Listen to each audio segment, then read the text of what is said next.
지난주에도 잠깐 설명을 드린 것처럼 사도행전은 크게 전반부, 후반부로 나눌 때에 오늘 이 사도행전 13장은 후반부가 시작되어지는 그런 본문입니다. 사도행전의 또 다른 큰 단락으로 들어가는 본문이 오늘 본문입니다.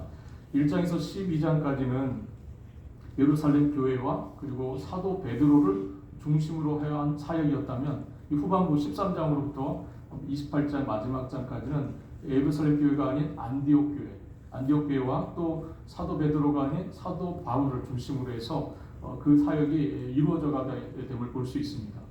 그리고 복음 전파의 주 대상이 이제 유대인이 아니라 이방인으로 복음의 전도 대상이 바뀌게 되고요.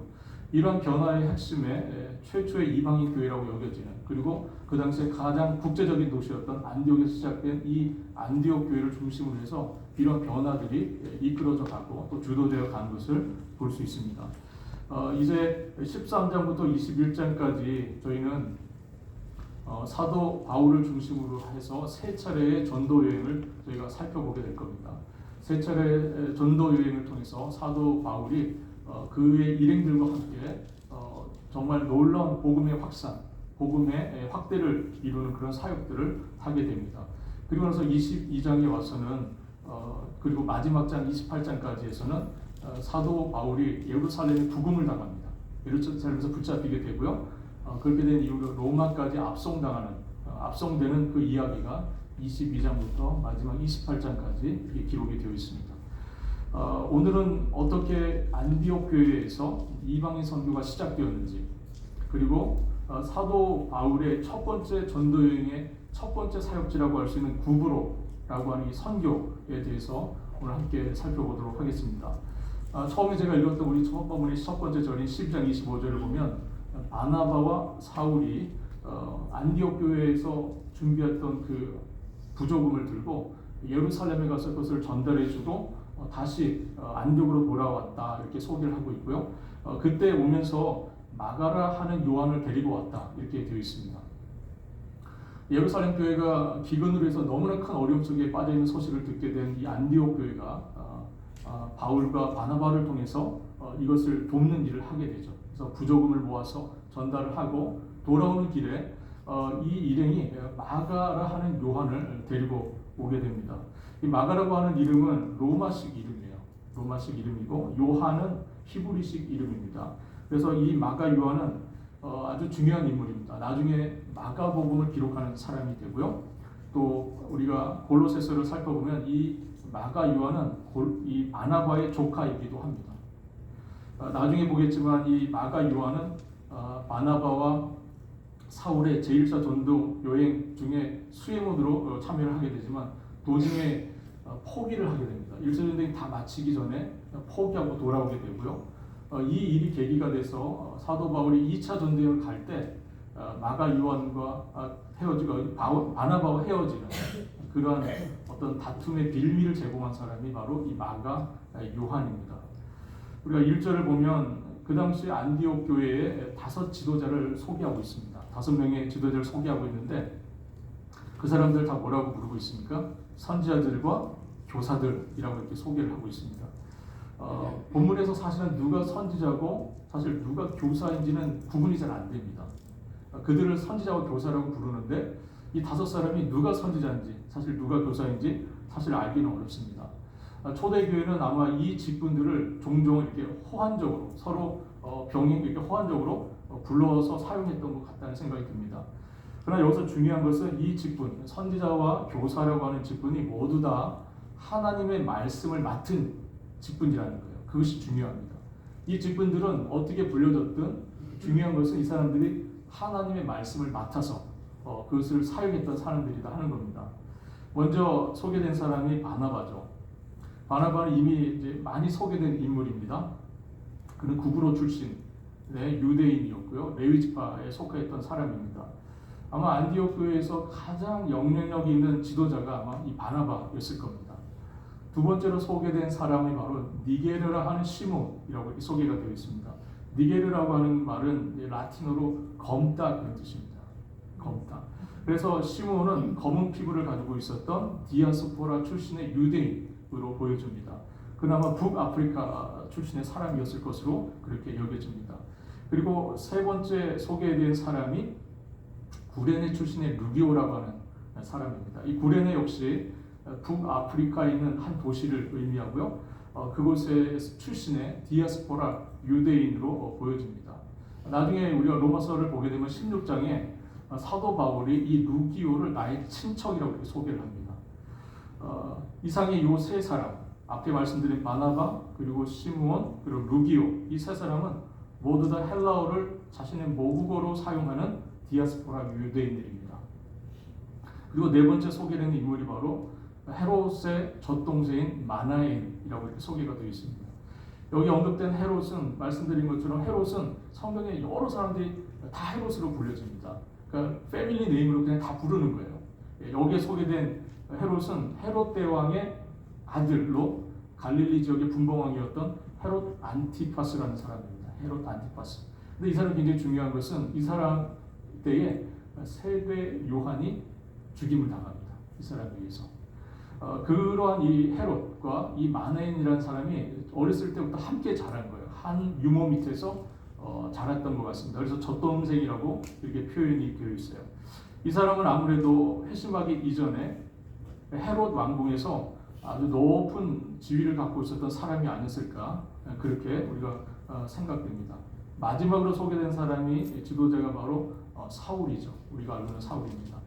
사울은 말씀드린 것처럼 그 당시에 다소라고 하는 아주 큰 도시의 출신이고, 그는 태어나면서부터 로마 시민권을 갖고 태어난 그런 사람입니다. 그는 디아스포라 유대인이었고요. 특별히 가말리엘이라고 하는 그 당시 유명한 학자 밑에서 공부를 했던 아주 유명한 바리새인이 바로 사울이었습니다. 이상이 5명의 안디옥 교회의 지도자들이에요. 이 사람들의 이름을 누가가 우리에게 먼저 소개를 하고 있습니다. 그런데 이 5명의 사람들의 면모를 이렇게 잘 보면은 이 안디옥 교회의 특성을 저희가 알 수 있습니다. 이 사람들은 문화적으로 또 인종적으로 굉장히 다양한 사람들입니다.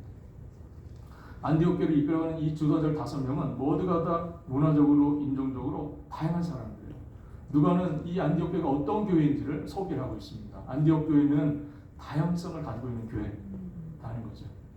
안디옥이라고 하는 그 도시가 갖고 있었던 그 모습처럼 국제적인 도시, 수많은 사람들이 오고하는 그런 큰 도시였었기 때문에 그곳에 있었던 이 안디옥 교회의 지도자들도 여러 다른 배경들, 다른 어떤 그런 종교적이지 아니라 문화적으로 또 인종적으로 굉장히 다양한 그런 배경들을 갖고 있었던 사람임을 볼 수 있습니다. 상대적으로 예루살렘 교회는 히브리파 유대인들이 중심이 되었기 때문에 굉장히 어떤 의미에서 보수적인 성향의 교회라고 한다면, 이 안디옥 교회는 그 도시의 분위기에 맞춰서 좀 더 개방적인 그런 공동체였을 것이라고 저희가 여겨집니다. 실제로 안디옥 교회 교인들은 예수 그리스도를 주님으로 고백하는 것 외에는 공통점이 없는 사람들이에요. 이 안디옥 교회에 모인 사람들은요, 다 다릅니다. 온 지역도 다 다르고 그 배경도 다 다른 사람들이에요. 그러나 이들의 공통점은 딱 하나가 있었어요. 그것은 뭐냐면 이 사람들이 다 예수를 구주로 믿고 있다는 사실입니다. 그래서 세상에 정말 이렇게 다양한 그리고 다양한 사람들로 구성된 사회나 조직이 또 있을까 싶을 정도로 안디옥 교회는 굉장히 다양한 면모를 가지고 있었던 교회입니다. 그래서 안디옥 사람들이 이 안디옥 교회를 향해서 그 사람들을 그리스도인이라 이렇게 불렀습니다. 저 사람들은 그리스도인이야 이렇게 불렀다는 것이죠. 공통점이 딱 그거 하나 있어요. 이 사람들은 누구를 따르는 사람들입니까? 그렇죠. 예수 그리스도를 따르는 것 외에는 공통점이 없는 사람들이에요. 그래서 이 사람들을 부를 때 그리스도인들 이렇게 안디옥 사람들이 그렇게 불렀다는 것이죠. 그러던 어느 날 이 교회에 아주 중요한 일이 일어납니다. 그러던 어느 날 정말 어떤 중요한 일이 일어나요. 오늘 보면 2절을 한번 같이 읽어보도록 하겠습니다. 주를 섬겨 금식할 때에 성령이 이르시되 내가 불러 시키는 일을 위하여 바나바와 사울을 따로 세우라 하시니, 여기 섬긴다는 단어는 예배를 드리고 있었다 그런 뜻입니다. 즉 안디옥 교회는 하나님을 예배하며 금식을 하고 있었습니다. 어떤 이유와 어떤 목적을 갖고 금식을 했는지는 알 수는 없습니다. 그러나 교회가 뭔가 특별한 일을 위해서 식욕이 사람이 기본적인 욕구잖아요. 그런데 이 식욕을 참고 금식하면서 이 사람들이 기도에 전념하고 있었습니다. 안디옥 교회는 어떤 특별한 하나님의 인도하심을 구하면서 아마 예배하며 금식을 병행하고 있었던 것 같습니다. 이때 성령께서 내가 불러 시키는 일을 위하여 바나바와 사울을 따로 세우라는 그런 지시를 하셨습니다.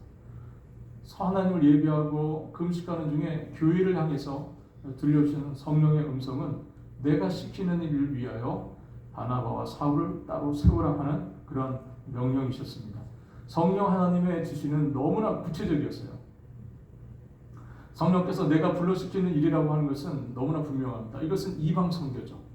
이방 선교였고 여전히 어떤 의미에서는 활발하게 성장하고 있었던 안디옥 교회가 그 교회의 가장 핵심적인 지도자라고 해서는 바나바와 사울을 이방 선교를 위해서 따로 보내고 따로 구별한다는 일은 사실은 쉬운 일이 아닙니다. 교회가 막 성장하고 부흥하고 있었기 때문에 교회 내적으로도 해야 될 일이 너무나 많았고요. 굉장히 바빴을 겁니다. 그러나 그럼에도 불구하고 성령께서 이 두 지도자를 딱 지명해서 이들을 내가 시키는 일을 위하여 따로 세우라고 그렇게 지시를 하셨습니다. 안디옥 교회 교인들은 이 명백한, 이 아주 구체적인 성령의 지시 앞에 이 사람들 순종합니다. 지체 없이 순종을 합니다. 누가는 그들의 순종이 즉각적이었다는 것을 말해주고 있습니다. 안디옥 교회는 성령을 통해서 교회에 위임된 명령을 위해서 안디옥 교회는 이 일을 두고요 따로 토론을 하거나 회의를 하지 않았습니다. 그 하나님의 성령의 음성이 들렸을 때 우리가 이 일을 할까 말까를 결정하기 위해서 회의를 모이거나 그들이 토론을 하지 않았다는 겁니다. 이들은 바로 이 하나님의 명령에서 즉각적으로 순종을 하게 됩니다. 선교라고 하는 것, 우리가 선교라고 하는 것은 교회에게 주어진 선택사항이 아닙니다. 우리가 선교를 할까 말까를 고민할 이유가 없는 겁니다. 선교라고 하는 것은 마땅히 교회가 해야 될 일이고 이것은 우리에게 선택사항이 아니다는 것이죠. 오직 선교를 위해서는 이것만 있습니다. 순종과 결단. 그것만 있는 것이지 선교는 우리 형편이 이러니까 할 수 없다고 말할 수 있는 그런 것이 아니다는 것이죠. 선교는 교회가 할 수 있을지 없을지를 따질 일이 아니라 어떻게 해야 하는가를 결단해야 되는 일이 바로 선교라고 할 수 있습니다. 저는 이 말씀을 마치고 여러분들이 저에게 우리가 이 일, 곧 선교를 우리가 할 수 있습니까 없습니까를 묻기보다는 여러분들이 저에게 우리가 이 일을 어떻게 하면 좋겠습니까를 물어줄 수 있기를 바랍니다. 저는 이 설교를 준비하면서 여러분들 가운데 이러한 고민이 일어나기를 바라는 마음에서 이 설교를 준비했습니다. 이 설교가 마쳐졌을 때 여러분들은 선교를 위해서 주님 제가 어떻게 이 일에 주님이 정말 따로 교회를 위해서 주셨던 이 사역 앞에 우리가 어떻게 헌신할 수 있을 것인지를 함께 고민해보는 그런 일들이 우리 교회에 있기를 바랍니다. 정말 주님께서 이 교회에 귀한 일, 선교를 맡겨주셨는데 이 일이 우리가 해도 되고 또 필요에 따라서는 우리가 뒤로 미룰 수 있는 일이고 또 때로는 하지 않아도 되는 그런 일이 아니라는 것을 우리 함께 기억할 수 있기를 바랍니다. 3절에 보니까 이에 금식하며 기도하고 두 사람에게 안수하여 보내니라 이렇게 말씀합니다. 이 일을 두고 그들은 또다시 금식을 했습니다. 그들은 금식을 하고 있었는데 하나님의 명령을 받았죠. 그런데 하나님의 명령을 듣고 이들이 또 금식을 했어요. 또 금식하며 기도를 하고 있었다 이렇게 말씀하고 있습니다. 그들은 금식을 통해서 정말 금식을 한다는 것은 어떤 의미입니까, 여러분들? 여러분들 어떨 때 금식하세요? 뗐을 때? 그럼 금식을 한다는 것은 무슨 의미입니까? 금식을 한다는 것은 전적으로 주님을 의지하겠다는 겁니다. 전적으로 주님을 의지합니다. 그리고 정말 하나님의 도우심 없이는 할 수 없다. 정말 하나님이 이 일에 도움을 주셔야겠다고 우리가 절실하게 주님을 의지할 때 우리가 금식을 하게 됩니다. 이들은 이 금식을 통해서 주님, 정말 주님께서 우리에게 이방 선교라고 하는 귀한 사명을 맡겨주셨는데 주님, 정말 주님의 도움 없이는 우리가 일을 할 수 없습니다. 우리가 정말 주님을 의지하지 않고는 일을 할 수 없습니다. 그러한 마음으로 그들이 금식하며 기도를 했다는 것입니다. 또한 그들은 두 사람에게 안수를 합니다. 안수라는 것은 우리가 뭔가 임명한다 그런 의미보다는 우리가 이 안수를 구약의 제사제도 가운데서 우리가 좀 이해해 볼 필요가 있습니다. 제사를 드리는 사람이 제물을 갖고 와서 제사장 앞에서 그 제물에 안수를 하게 되죠. 안수를 함으로써 어떤 일이 벌어집니까? 죄인의 이 제물을 갖고 온 사람의 죄가 이 제물에게 뭐가 됩니까? 전가가 되고, 어떤 의미에서는 이 제물과 이 제사하는 사람이 이렇게 동일시가 되는 그런 상황이 벌어집니다. 마찬가지로 지금 이 교회가 이 두 사람에게 안수를 하고 있습니다. 어떤 의미입니까? 하나님께서 이 두 사람만 지금 보내는 겁니까? 그렇지 않죠. 이 사람들이 안수를 했다는 것은 이겁니다. 이 두 사람과 이 교회가 하나가 되었다는 거예요. 동일시 되었다는 겁니다. 하나님이 거룩하신 부르심 앞에 이 두 사람은 물론이고, 그리고 온 교회가 한 마음은 된다는 것을 보여주는 것이 바로 안수라고 할 수 있습니다. 안디옥 교회는 두 사람과 함께 지금 이방 선교에 나서겠다는 것입니다. 선교는 결단코 특정된 그리고 헌신된 일부 사람들의 일이 아닙니다. 여기서 우리가 또 하나 주목할 것은 성령께서 두 사람을 특별히 지목하셨죠. 5명 중에서. 순서적으로 볼 때는 첫 번째 사람 누굽니까? 바나바고, 그리고 사울을 지명하셨는데 사울은 마지막 5번째 사람입니다. 제일 첫 번째와 제일 마지막 사람을 지목했습니다. 이것은 두 사람만이 직접적인 부름을 받았지만 사실은 나머지 3사람도 이 사역에 함께 참여하도록 부름받았다는 의미를 갖고 있습니다. 여러분, 우리가 어떤 한 사람을 전체를 얘기할 때 머리부터 발끝까지 이렇게 하면 어떻게 되는 겁니까? 몸 전체를 의미하는 것 아닙니까? 그렇죠? 우리가 단에서부터 부엘세바 이렇게 얘기하면 어떻게 됩니까? 이스라엘 땅 전체를 얘기하는 겁니다. 가장 북쪽에 있는 단, 부엘세바는 가장 이스라엘 남단에 있는 동네입니다. 그럼 이스라엘 전체 그런 뜻이 되는 거예요. 마찬가지로 처음 사람인 바나바를 지목하시고 마지막 사람인 사울을 지목하셨다는 것은 이 사람 모두를 이 사역으로 하나님께서 부르셨다, 그런 뜻이 되는 겁니다. 선교라고 하는 것은 어느 한 개인, 어떤 특별하게 헌신되어진 사람들의 일이 아닙니다. 선교는 교회의 선교입니다. 교회가 하는 것이죠. 교회 전체가 일을 하는 것입니다. 이 교회는 선교사를 파송함으로써 선교사들과 함께 가는 것입니다. 그것이 선교의 아주 중요한 원리입니다. 우리는 어떤 의미에서는 선교 후원금만, 어떤 의미에서는 잠깐 우리가 기도하는 것만 가지고 선교를 다 했다고 착각할 수 있습니다. 그러나 선교는 그렇게 하는 게 아닙니다. 선교는 그렇게 이루어지지 않습니다. 우리가 선교사님들 파송해 놓고 우리가 다른 일 보겠다, 그런 뜻입니까? 그런 게 아니죠. 우리가 선교사님들 보내겠다고 보낸 것은 우리가 그들과 함께 가야 하는데 가지 못하는 상황 속에서 우리가 그들을 위해서 전적으로 같은 마음으로 간다 하는 그런 것을 보여주는 것이 바로 선교고, 또 교회가 선교사를 후원한다 할 때 그런 의미를 갖는 것이라고 할 수 있습니다. 사실 성령께서 두 사람을 지목하셨을 때 정말 교회의 기둥과 같은 두 사람입니다.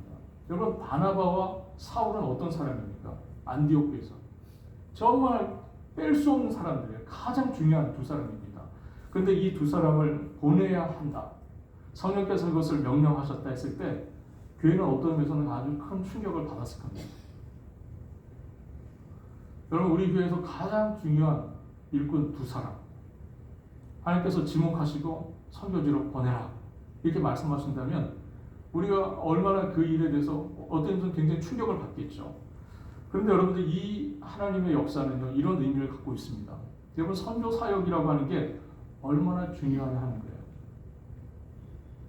정말 안디옥 교회에서 바나바와 사울을 지목하여 보낼 정도로 선교는 중요한 겁니다. 여러분들, 이 일을 경험했던 안디옥 교회는 이런 생각이 들었을 겁니다. 이렇게까지 해야 하는 것이 선교인가? 정말 이렇게까지 해야 하는 게 선교인가 하는 그런 충격을 받았을 것 같아요. 여러분, 우리가 선교는 어떤 겁니까? 지금 안디옥 교회에서 바나바와 사울을 보내는 정도의 일, 이 일은 안디옥 교회로서는 상상할 수 없는 일입니다. 안디옥 교회가 지금까지 성장한 일에 이 두 사람의 역할은 정말 절대적이었어요. 그런데 이 두 사람을 선교지로 보낸다, 이것은 굉장히 어려운 일입니다. 여러분, 선교는 교회가 홍보하기 위해서 또 성장하기 위해서 하는 프로그램이 아닙니다. 많은 분들이 선교사의 목록을 쭉 보여주면서 마치 교회가 많은 일을 하고 있는 것처럼 홍보하기 위해서 선교사의 목록을 쭉 길게 놓습니다. 그리고 마치 우리 교회는 이런 일들을 하는 교회라 하면서 우리 교회가 성장하고 있는 교회라고 보여주는 그런 프로그램처럼 그런 선교 목록을 하는 경우들이 있습니다. 여러분, 선교는 교회 사역을 위해서 이렇게 쳐주는 양념과 같은 게 아니에요. 여러분, 선교는 어떤 의미에서는 우리 식사를 위한 메인 디쉬입니다. 그게 선교예요. 많은 분들이 선교를 그냥 우리의 음식에 약간 뿌려 먹는 이런 양념처럼 그렇게 쉽게 생각하는 경우가 있습니다. 여러분, 선교는 우리의 사역을 위한 밑반찬이 아니고요, 주된 음식입니다. 우리는 선교를 위해서 모인 거예요. 믿으십니까? 우리는 선교를 위해서 모였다는 사실을 여러분 기억하시길 바랍니다. 이 교회의 모임의 목적, 하나님께서 이 교회를 모이게 하신 이유, 선교에 있습니다. 땅끝까지 이런 주의 증인되는 이 귀한 사역 앞에 저희를 부르셨다는 겁니다. 그런 의미에서 우리가 선교는 그 자체가 교회의 사역이고 꼭 감당해야 될 생명과 같은 사역, 그것이 바로 선교라고 할 수 있습니다. 안디옥 교회가 이렇게 준비돼서 정말 이방 선교를 위한 정말 큰 발걸음을 떼게 됩니다. 그 첫 번째 사역지가 어디냐면 오늘 본문 속에 구브로라고 하는 지역입니다. 구브로. 4절부터 12절까지 이어지는 두 번째, 오늘 본문의 두 번째 부분이 바울과 또 사울의 첫 번째 전도지를 소개를 하고 있습니다. 4절에서 보니까 4절 한번 같이 읽어보도록 하겠습니다. 4절. 두 사람이 성령의 보내심을 받아 실루기아에서 내려가 거기서 배 타고 구브로에 갔어. 네. 여기에 보니까 두 사람이 성령의 보내심을 받아라는 표현이 있습니다. 이거 우리가 주목해 볼 필요가 있는 부분이고요. 3절 한번 같이 읽어보겠습니다. 3절입니다. 이에 금식하며 기도하고 두 사람에게 안수하여 보내니라. 3절에 보니까 이 두 사람을 보낸 주체는 누굽니까? 교회입니다. 교회. 3절에 이 두 사람을 보낸 주체는 교회고요. 4절에 의하면 이 두 사람은 누가 보냅니까? 성령께서 지금 보내고 있습니다. 3절과 4절에 보낸다는 이 두 단어는요, 우리 한국어 번역에서 같은 보내다는 단어로 번역이 되었지만 사실 이게 다른 단어입니다. 다른 단어예요. 그래서 이 3절과 4절에 있는 본문을 원래 이 단어가 갖고 있는 이 단어의 뉘앙스를 좀 살려서 우리가 다시 좀 번역을 하면 이런 뜻이 됩니다. 교회는 그들을 놓아 주었고, 성령께서 그들을 파송하셨다. 이런 뜻입니다. 교회는 어떻게 했다고요? 그들을 갈 수 있도록 그냥 놓아줬고, 그들을 보낸 주체는 누굽니까? 성령께서 그들을 파송하셨다. 가라 명령하셨다. 그런 뜻이 됩니다. 여러분, 교회는 두 사람과의 관계를 해소해야 했습니다. 그들은 어떤 사람들이었습니까? 바나바와 사울. 교회의 가장 중요한 지도자였어요. 어떤 의미에서는 담임 목사, 그리고 장로님께서 가장 우리가 이런 표현이 좀 적절한지 모르겠지만 수석 장로님, 가장 중요한 역할을 하는 그런 장로님, 그 두 분을 딱 뽑은 거예요. 그리고 그분들을 선교지로 보내는 겁니다. 그 일을 그 교회가 지금 결정한 거예요. 그렇기 때문에 이 교회가 이 두 분을 보내기 위해서 교회가 관계를 해소해야죠. 그가 맡았던 사역들, 그들이 했던 일들, 이런 것들을 다 그 짐을 다 내려놓을 수 있도록 교회가 그 과정을 하고요. 그리고 나서 실제로 누가 그들을 보냈습니까? 성령께서 그들을 가라고 이렇게 파송을 한 겁니다. 결국 교회는 그들이 선교지로 갈 수 있도록 모든 것들을 준비해 줬습니다. 선교지로 가서 사역할 수 있도록 그 필요들을 채워주는 그런 일들을 하였고, 결국 그리고 나서 성령께서 가라신 이 명령에 따라서 이 두 사람이 출발을 하게 됩니다. 이런 의미에서 선교라고 하는 것, 그것은 바로 성령과 교회가 하는 선교. 선교라고 하는 것은 교회가 결정해서 하는 일도 아니고요. 그렇다고 해서 성령께서 단독적으로 하시는 사역도 아닙니다. 선교라고 하는 것은 교회가 이 하나님의 이 성령의 사역에 함께하여서 주님의 뜻을 이루어가는 것, 그것이 바로 선교라고 할 수 있습니다. 선교는 성령께서 시작하시고 또 교회를 통해서 이루어가시는 일, 그것이 바로 선교라고 할 수 있습니다. 바울과 사울이 바나바와 사울이 이 안디옥, 그들이 있던 이 안디옥이라는 곳에서 약 16마일 정도 떨어진 수리아 지역에 있는 항구 도시 실루기아로 가게 됩니다. 실루기아로 가서 거기서 배를 타고 구브로, 지금 요즘에는 사이프러스라고 키프로스라고도 하는 그 섬에 그들이 가게 됩니다. 이 실루기아에서부터 이 구브로까지는 한 62마일 정도 떨어진 거리에 있습니다. 한 우리가 키로로 한 100km 정도 떨어진 있는 섬입니다. 지중해 상에 있는 섬이고 제주도 가보셨나요? 제주도의 한 5배 정도 사이즈 정도 되는 그런 섬입니다. 굉장히 큰 섬이죠. 왜 누가는 그들이 이 바울과 바나바 이 일행이 구브로로 갔는지 이유는 밝히고 있지 않아요. 그런데 우리가 아는 것처럼 구브로가 하는 것은 그 바나바의 고향이죠.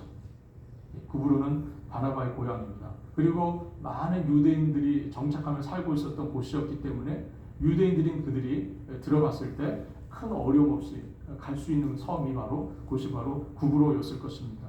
나중에 보겠지만 그들은 이 백길을 따라서 북쪽으로 오늘날 튀르키예 그 남부 지역, 옛날에는 갈릴리아라고 하는 그 갈릴리 지방의 남부로 그들이 이제 들어가게 됩니다. 바나바와 사울은 이 구브로에 먼저 도착했는데 동쪽에 있는 항구 도시에 도착합니다. 그 해안 도시가 살라미입니다. 살라미. 거기에 도착해서 그들이 여러 회당들을 방문하면서 하나님의 말씀을 전합니다. 드디어 정말 역사적인 사건이 벌어집니다. 첫 번째 사역이 이루어진 겁니다. 첫 번째 사역. 누가는 여기에서 마가 요한이 바나바와 사울의 수행원으로 따라갔다는 이야기를 합니다. 5절 말씀 한번 같이 읽어보겠습니다. 살라미에 이르러 하나님의 말씀을 유대인의 여러 회당에서 전할세 요한을 수행원으로 두었더라. 두 사람이 왜 요한을, 이 마가 요한을 수행원으로 데려가는지 사실 이유는 알 수는 없습니다. 그러나 어떤 의미에서는 이 마가 요한은 어떤 사람이냐면 마가복음에 의하면 예수님을 직접 본 사람이에요. 이 마가 요한은 예수님을 직접 봤던 사람입니다. 그렇기 때문에 어떤 의미에서 예수님의 순환, 고난받으시는 그것을 직접 봤던 사람이기 때문에 이 복음을 전할 때에 정말 좋은 중요한 증인으로서의 역할을 해줄 것이라고 기대를 합니다. 그래서 이 마가를 데리고 왔던 것으로 보입니다. 그리고 나서 그런데 이 살라미에서 어떤 일이 얼만큼 있었는지 누가가 우리에게 소개를 하고 있지 않습니다. 얼마 동안 여기에 머물렀는지 그리고 이곳에서 어떤 일들이 일어났는지 그 성과를 알려주지 않고 있습니다. 그런데 나중에 이 바나바가 이후에 2차 전도여행을 가면서 사울과 다투게 되죠. 그리고 나서 이 바나바는 마가 요한을 데리고 다시 이 구브로로 가게 됩니다. 다시 이 구브로를 가요. 물론 바울은 실라를 데리고 다른 곳으로 갑니다. 그러나 구브로로 이 바나바가 마가 요한 데리고 갔다는 것은 이 첫 번째 사역이 있었을 때 좋은 반응이 있었다는 것을 암시합니다. 그래서 구브로에는 최소한의 교회를 이루는 공동체가 있었을 것이라고 우리가 생각해 볼 수 있습니다. 왜냐하면 사도 바울이 갔던 2차 전도여행지를 보면 1차 전도여행지를 갔던 그곳들을 다시 재방문합니다. 왜냐하면 그곳에 교회들이 세워졌고 교회 공동체가 이루어졌기 때문에 2차 방문을 통해서 그들을 다시 방문하고 격려하고 그들을 위로하고 더 힘있게 할 목적으로 2차 방문이 계획되었기 때문에 아마 바나바도 그러한 목적으로 구브로를 갔을 것이 분명합니다. 그래서 구브로는 첫 번째 사역에 있어서는 중요한 일이 있었는지 우리는 알 수는 없지만 그 이후에 우리가 행적을 보면 분명히 이 구브로에 최소한의 교회 공동체가 형성되었을 것으로 저희가 그렇게 기대를 합니다.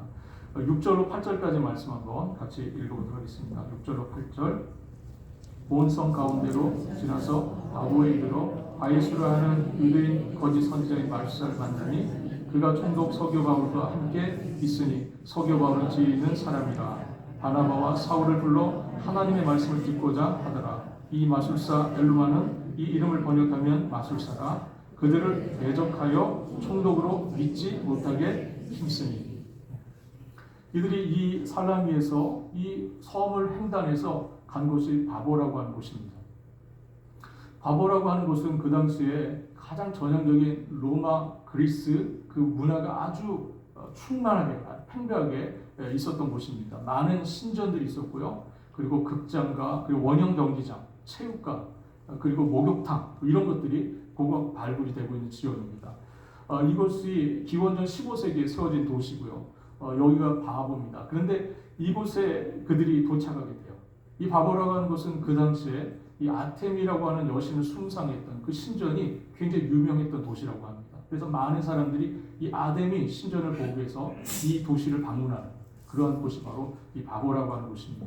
그런데 그곳에서 이 바나바 일행이 한 사람을 만납니다. 그 사람은 바로 바예수라고 하는 그런 이름을 가진 유대인 거짓 선지자이면서 마술사였습니다.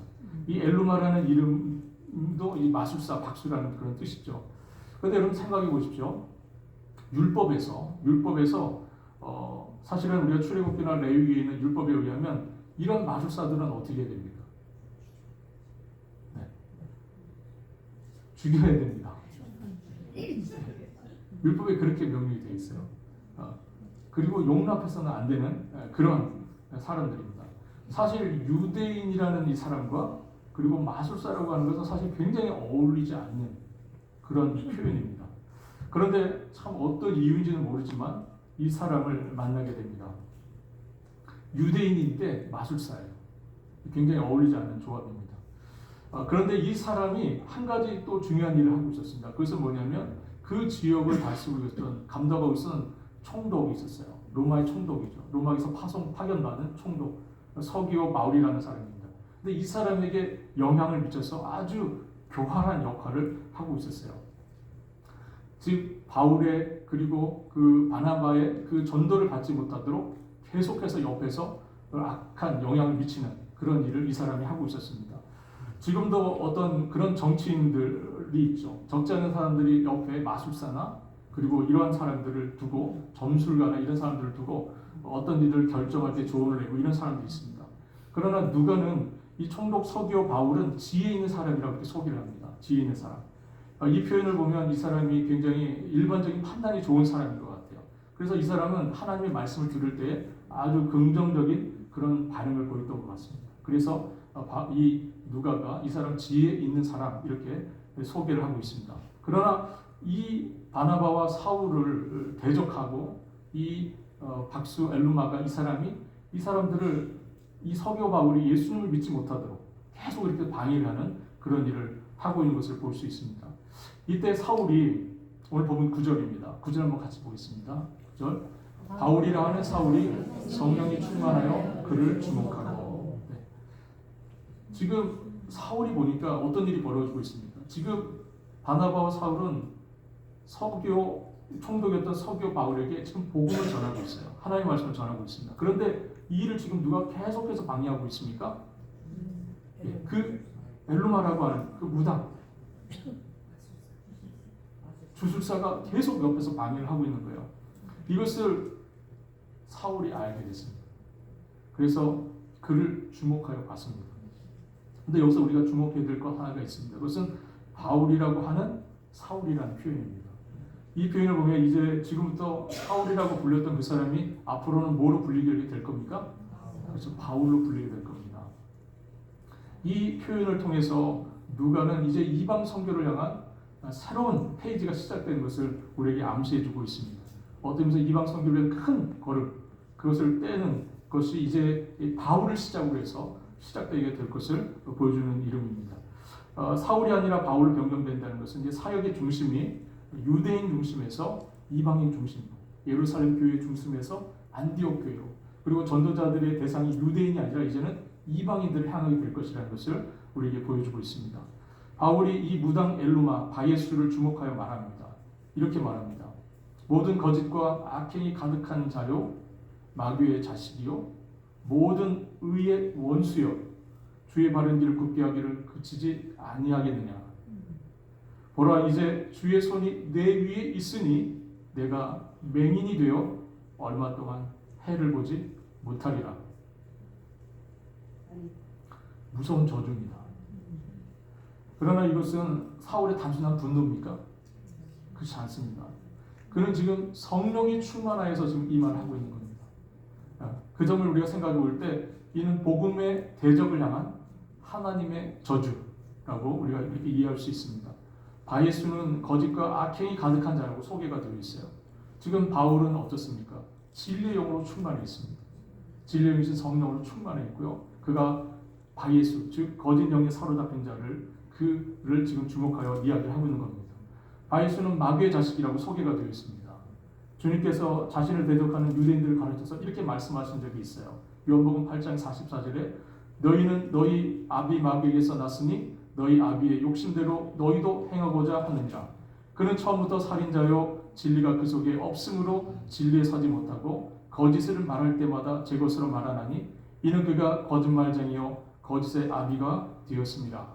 주님께서 주님의 사역을 방해했던 그 당시 유대인들 향해서 주님께서 하셨던 말씀입니다. 사울이 한 말도 정확하게 같은 의미에서 하는 이야기죠. 바이수는 그는 예수라는 이름의 예수의 아들이라는 이름의 뜻을 갖고 있어요. 놀랍게도 바이수라는 예수의 아들이라 그런 뜻입니다. 그러나 그는 실상 예수의 아들이 아니라 거짓의 아들이고 마귀의 아들이었습니다. 그리고 사울은 그를 모든 의의 원수라고 이렇게 얘기합니다. 마귀의 아들은 하나님의 가치인 의의 대적자일 수밖에 없죠. 하나님은 의로우신 분이신데 그의 대적자가 될 수밖에 없습니다. 끝으로 바울이 바예수에게 이렇게 얘기합니다. 주의 바른 길을 굽게 하는 자, 주님께서 가시고 주님께서 예비하신 그 길을 굽게 하는 자, 이렇게 이야기하면서 저주를 선언하고 얼마 동안 이 바예수가 맹인이 되어서 어둠과 안개 속에 갇히게 되었습니다. 여러분, 총독이 이 일을 보게 됐습니다. 그 옆에서 총독이 이 일을 다 봤어요. 이 일을 보고 그가 어떻게 됩니까? 예수를 믿게 됩니다. 거짓 선지자여 마술사인 바예수는 눈이 멀었고 총독 서기오 바울은 눈이 열려서 보게 된 것입니다. 한 사람은 하나님의 사역의 대적함으로 실제적으로 눈을 멀었지만 놀랍게도 그것을 바라봤던 총독 서기오 바울은 눈이 열려서 주님을 보게 된 것입니다. 이 구브로에서의 이 이야기는 총독의 회심으로 마무리가 됩니다. 이게 구브로 사역의 마지막이에요. 어떤 의미에서 총독 서기오 바울의 회심은 유대교의 배경을 갖지 않고 있는 전혀 그런 배경이 없는 사람으로서 어떤 의미에서는 최초의 진짜 백이 이방인의 회심입니다. 이 사람의 회심입니다. 어떤 의미에서는 전혀 유대인 배경이 없는 사람으로서 정말 회심하게 되는 사례라고 할 수 있습니다. 그런데 누가는 총독이 기적을 보고 믿었다거나 주님의 능력을 놀랍게 여겼다고 말하지 않아요. 오늘 본문의 말씀을 한번 같이 보도록 하겠습니다. 12절 말씀 한번 같이 읽어보겠습니다. 12절 이에 총독이 그렇게 된 것을 보고 믿으며 주의 가르치심을 놀랍게 여긴다. 총독이 지금 기적을 보고 믿었습니다. 기적을 보고 믿었다거나 아니면 그 능력을 놀랍게 여겼다고 하는 대신에 어디에 지금 이 서기오 바울이 놀라고 있습니까? 주님의 가르치심에 놀라고 있습니다. 지금 저 앞에서 놀라운 기적이 벌어졌습니다. 저주한 대로 이루어지는 그런 일이 벌어졌어요. 근데 이 일을 그가 놀랍게 여기지 않았어요. 그가 정말 놀랐던 것은 뭐였습니까? 주님의 가르치심이었어요. 주님의 가르치심. 겉으로 보기에는 마술사인 바예수와 성령의 사람인 바울의 능력 대결이 일어난 것처럼 보이지만 사실은 이것은 누구와 누구의 대결입니까? 악한 영과 성령의 대결이었다 하는 겁니다. 여러분, 그래서 우리가 성경은 우리에게 말을 할 때 우리가 어떤 한 불신자, 어떤 한 죄인이 예수님을 믿게 되는 일, 어떤 한 사람이 예수님을 믿게 되는 일을 그 사람이 잘 설득되어서 주님을 믿었다고 말하지 않습니다. 그 사람이 잘 설득되어서 주님을 믿는 게 아닙니다. 결국은 그를 붙잡고 있는 악한 권세가 파괴되고 악한 권세가 물러남으로 그 사람이 예수님을 믿게 된다고 성경은 말씀을 하고 있습니다. 즉 우리의 구원이라고 하는 것, 그것은 우리를 붙잡고 있는 이 악한 권세를 깨트리는 것이고 그 일이 일어날 때 한 영혼의 구원이 이루어진다 하는 것입니다. 우리 골로새서 1장 13절과 14절의 말씀을 한번 같이 보도록 하겠습니다. 골로새 1장 13절 14절 그가 우리를 흑암의 권세에서 건져내사 그의 사랑의 아들의 나라로 옮기셨으니 그 아들 안에서 우리가 성령 곧 죄사함을 얻었다. 그가 우리를 위하여, 그는 누굽니까? 우리 주님이시죠. 그가 우리를 위하여 흑암의 권세에서 건져내셨으니, 그가 우리를 위하여 흑암의 권세에서 건져내셨으니 그의 사랑의 아들의 나라로 옮기셨으니 그 아들 안에서 우리가 속량 곧 죄 사함을 얻어도다. 구원은 설득하고 강요하고 무엇인가 보여서 되는 것이 아닙니다. 하나님의 은혜 가운데서 한 영혼이 붙들린 바 되고 있었던 그 악한 권세를 몰아내는 것, 그것이 구원의 사역이다 하는 겁니다. 그래서 사도 바울은 한 영혼을 만날 때 자신의 지혜의 말로, 자기가 잘 설명했기 때문에, 자신이 설명한 그 실력이 좋아서 이 한 영혼이 구원받았다고 말하지 않습니다. 우리 고린도서 2장 4절 5절 말씀 한번 같이 읽어보도록 하겠습니다. 고린도서 2장 4절 5절. 내 말과 전도함이 설득력 있는 지혜의 말로 하지 아니하고 다만 성령의 나타나심과 능력으로 하여 너희 믿음이 사람의 지혜이지 아니하고 다만 하나님의 능력에 있게 하려 하였노라. 여러분, 결국 한 영혼이 주님 앞으로 돌아온 일은 어떤 것입니까?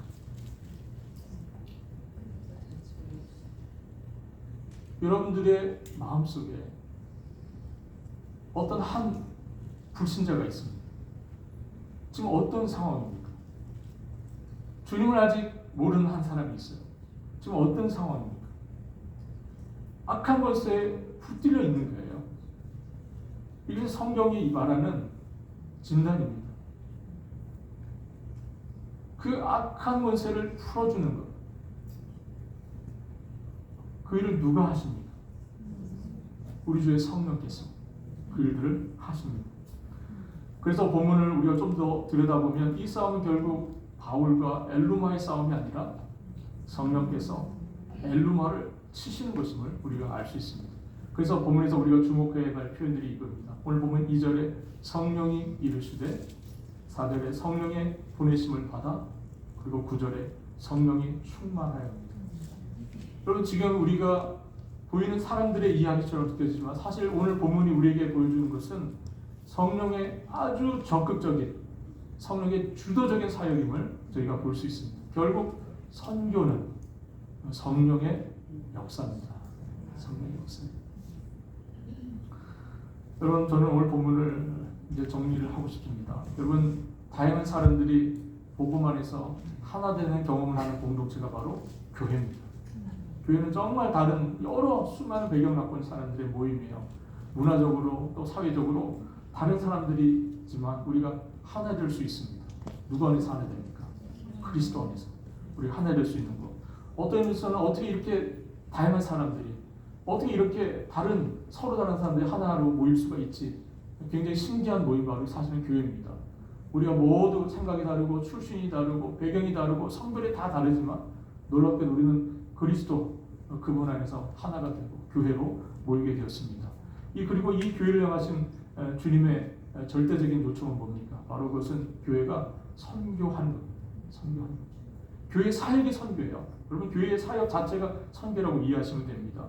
성령께서 내가 불러 시키는 일을 위하여 바나바와 사울을 따로 세우라 말씀하셨습니다. 언젠가 여유가 되면 그렇게 하겠습니다. 그랬습니까? 우리가 선교를 이야기하면 많은 분들이 그렇게 생각을 해요. 지금은 아닌 것 같다고.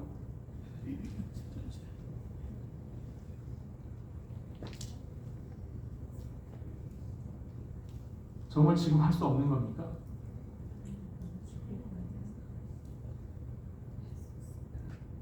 안디옥 교회가 보여줬던 모습 우리가 따라갈 수 있기를 바랍니다. 그들은 정말 바로 순종했고요. 바울과 바나바 선교를 위해서 따로 구별하여 세웠습니다. 교회는 엄청난 희생을 감수해야 되는 일이었어요. 사실 정말 교회 입장으로서는 엄청난 희생을 감내해야 하는 일입니다. 이건 재정적인 희생뿐만 아니라 그들의 살을 깎아내는 희생을 해야 되는 그런 결정이었습니다.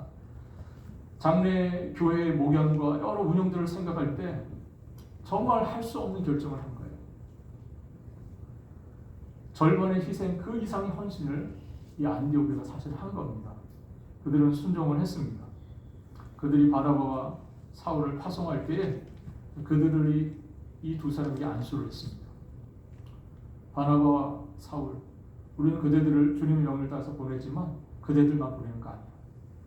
우리 같은 마음으로 이 일에 참여할 거야 하는 마음으로 안수를 했다는 것이죠. 그리고 선교는 함께 가는 겁니다. 사실 우리가 선교사님들 먼 곳으로 다 보내드렸는데 사실 우리가 보내놓고 말 일이 아닙니다.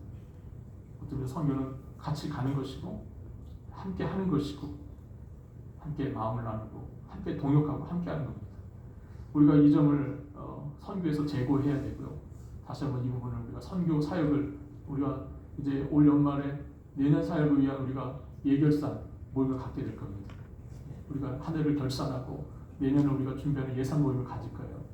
분명히 우리가 이 가운데서 우리가 선교에 대한 새로운 이해와 인식이 있기를 바랍니다. 우리가 어떻게 선교를 준비해야 되는지, 우리가 어떻게 선교에 참여해야 되는지를 생각할 수 있는 우리 모두가 될 수 있기를 바랍니다. 그리고 이 복음의 중심에 다른 것이 아닌 하나님의 말씀이 그 한가운데 있었다는 겁니다. 결국 이 서교 바울을 놀라게 했던 것은 하나님의 말씀이었어요. 하나님의 말씀. 사랑하는 성도 여러분, 여러분들이 정말 주님의 가르치심, 주님의 말씀으로 잘 준비된 그런 주님의 종들이 다 될 수 있기를 바랍니다. 그리고 우리가 말씀으로 잘 준비되어서 정말 주님의 사역에 아름답게 헌신하고 주님께 영광 돌리는 우리 새생명 잡는 게 됐으면 좋겠습니다. 기도하겠습니다. 하나님 아버지, 오늘 저희를 이 말씀 앞에 세우시고 이 말씀을 통해서 저희들도 교훈하여 주시오니 주님 감사합니다. 정말 주님께서 땅끝까지 이르러 나의 증인되라 주님 말씀하셨는데 이 교회를 향하신 주님의 이 부르심, 이 교회를 향하신 주님의 이 거룩하신 사명 앞에 저희가 정말 기쁜 마음으로 아멘하고 헌신할 수 있는 저희들 될 수 있도록 주여 도와주시기를 원합니다. 오늘도 이 시간에 땅끝에서 떠져서 정말 주님의 나라를 위해서 수고하고 애쓰는 당신의 종들을 주께서 기억하여 주옵시고 우리 선교사님들이 외롭지 않게 사역할 수 있도록 온 교회가 마음을 모아 함께 할 수 있도록 도와주시고 하나님 한마음 한뜻으로 이 사역에 참여하고 땅끝에 같은 마음으로 서는 저희들 될 수 있도록 주여 은혜를 더하여 주옵소서. 감사와 영광을 우리 주님께 홀로 드리오며 우리 주님 되시는 예수 그리스도의 이름으로 기도합니다. 아멘.